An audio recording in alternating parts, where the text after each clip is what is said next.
Os critérios são assim. As perguntas que são encaminhadas para o professor Valdo, a gente sempre está dando prioridade às perguntas que têm que ver com o verbete do dia, com o assunto, as mais breves, as mais claras e as mais objetivas. Como o professor Valdo já indicou, já falou uma vez, perguntas muito extensas, a gente não tem tempo de ler mesmo. Então, é o critério que ficou marcado mesmo esse. Outra coisa é que a gente antes estava respondendo os e-mails. Tipo assim, a pessoa enviava uma pergunta e a gente respondia, a sua pergunta será encaminhada, Hoje já não podemos nem fazer mais isso, devido ao volume. Então, o fato de vocês não receberem resposta não quer dizer que a gente não está recebendo, não está encaminhando. Fiquem todos tranquilos, que a gente sempre está tentando fazer tudo o melhor. Obrigada.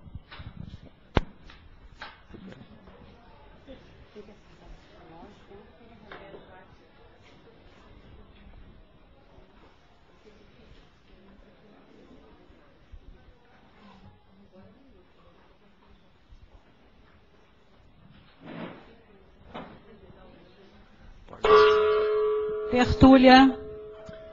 Boa tarde para todos. Hoje nós temos a tara parapsíquica da interassistenciologia e a homeostática. Eu quero dizer bem claro aqui antes que alguém pode achar que tem aí uma incoerência, a gente está falando em tara e é homeostática. Mas o processo da tara aqui é o processo do peso, da carga. Nós queremos saber como é que está a sua carreta. Ela aguenta quantas toneladas? O processo é esse. Então, a tara parapsíquica é a condição, o talento da consciência lúcida, sensitiva, paraperceptiva, capaz de suportar, comportar ou dispor de estrutura própria para resistir o peso da presença e a força da pressão das consciências assistidas ainda patológicas, conscientes, assediadoras conscientes e inconscientes, vampirizadoras e mais carentes, sem assimilar energias conscienciais antipáticas ou gerar perturbos em si mesma. Perturbos é uma palavra que a gente criou, que é a perturbação de uma pessoa que cria distúrbio na outra. Agora, a autovivência do estado vibracional profilático, a desassinha autoconsciente, a sinalética energética parapsíquica pessoal, a autodiscriminação energética, a hiperacuidade energética, a autoimunidade consciencial, a eliminação dos acompliciamentos extrafísicos negativos, o autoencapsulamento cosmoético, os heteroencapsulamentos parasanitários cosmoéticos, os desbloqueios energéticos corticais, a solidariedade multidimensional, a sensibilidade às energias conscienciais, a soltura do energossoma pessoal, a neutralização dos assediadores com a interassistencialidade da mini peça do maxi mecanismo multidimensional. Tudo isso aqui eu falei da parapatologia. Agora, antes, na patologia, eu estou falando da força presencial, da holomaturidade da consciência, da autorrecuperação dos cons magnos, do anti-emocionalismo racional, dos hábitos radios, aquelas rotinas úteis que a gente repete muito aqui, as tarefas da mega-fraternidade e universalismo vivenciado.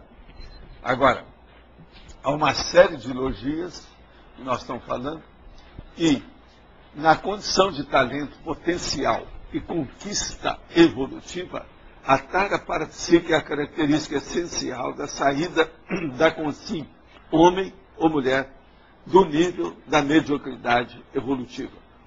Você vem investindo na aquisição da condição da tara parapsíquica ou já admite ter conquistado a condição? Eu acho que a maioria aqui já está admitindo que já conquistou essa condição, mas a gente precisa estudar o assunto, tá certo?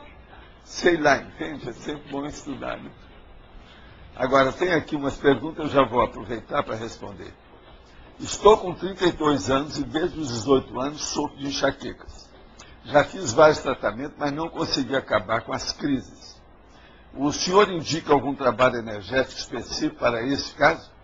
Ouvi o senhor falar em bloqueio cortical. O que seria isso? Olha, o bloqueio cortical é quando as energias gravitantes se fixam dentro dos dois hemisférios cerebrais da pessoa. A maioria dos elementos, dos componentes da humanidade tem bloqueio cortical. Quando a gente vai fazer o arco voltaico, a gente percebe isso. A maioria que eu estou falando, por exemplo, é mais de 70% do povo. Tem gente que acha que é mais de 90%. Agora, isso é difícil de ver porque precisa de aumentar o universo da nossa pesquisa. Agora, nesse caso da enxaqueca, a primeira coisa, com 32 anos e já tem desde os 18, são, portanto, 14 anos que tem aí. Em 14 anos já deve ter visto quais são as etiologias, as causas, o que é que funciona aí, o que dá. Enxaqueca é um mundo complexo de perturbação dentro do processo da dor, das algias. Então é necessário pesquisar o que é que significa isso. Existe enxaqueca apenas por causa da luz que mexe no processo da alimentação fotônica, que isso toca no corpo pineal. Então é alimentação fotônica. Agora, tem outras coisas que às vezes é um processo neurológico.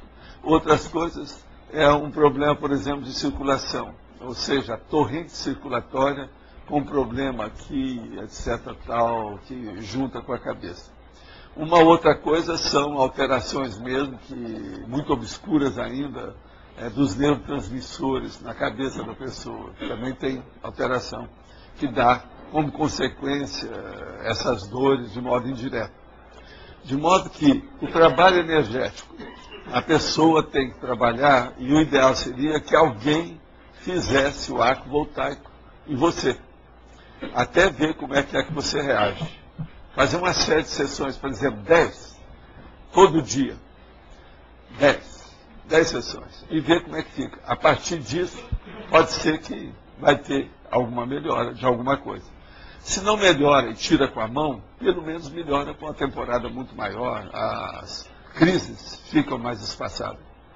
Como ajudar uma pessoa doentada com trabalho de energia? Somente com esterilização ou algo mais? Uma pessoa doentada precisa ter uma assistência, seja médica, consciência terapêutica, psiquiátrica, clínica, psicológica, alguma coisa, né? Agora, as energias sempre ajudam, de modo que vamos sempre trabalhar com esterilização de energia que ajuda. Mas nunca esquecer que é preciso ir ao médico, ver o médico de confiança, ou vai a um consciência terapeuta, ou vai a um psicólogo. Existe um serenão orientador da Central Estatística de Energia que atua especificamente na tarefa do estado vibracional com as consciências? Escuta, eu quero clarear bem isso aí para a senhora. O problema é todo o seguinte: não existe só uma central, não. Existem muitas. Depende do que é e de que modo que é. Umas são mais fortes do que outras. Tem mais potência dentro do assunto.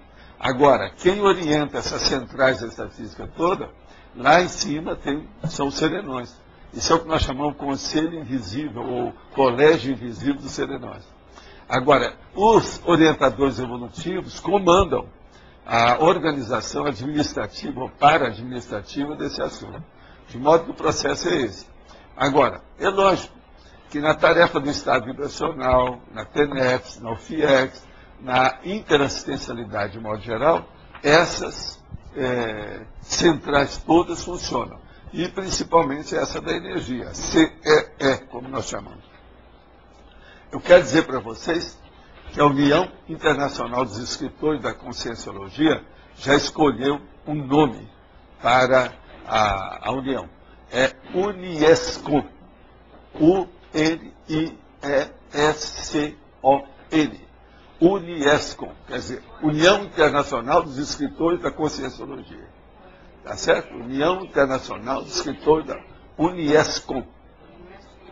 Agora, outra coisa que eu queria falar para vocês é que eu estou estudando hoje um verbete que chama técnica tertuliária. Eu já tenho 35 categorias até agora que eu vou colocar das técnicas que eu uso para clarear o que eu faço aqui, para ninguém estar com dúvida a respeito do que nós fazemos, tá certo? Desde as pequenininhas até as grandinhas.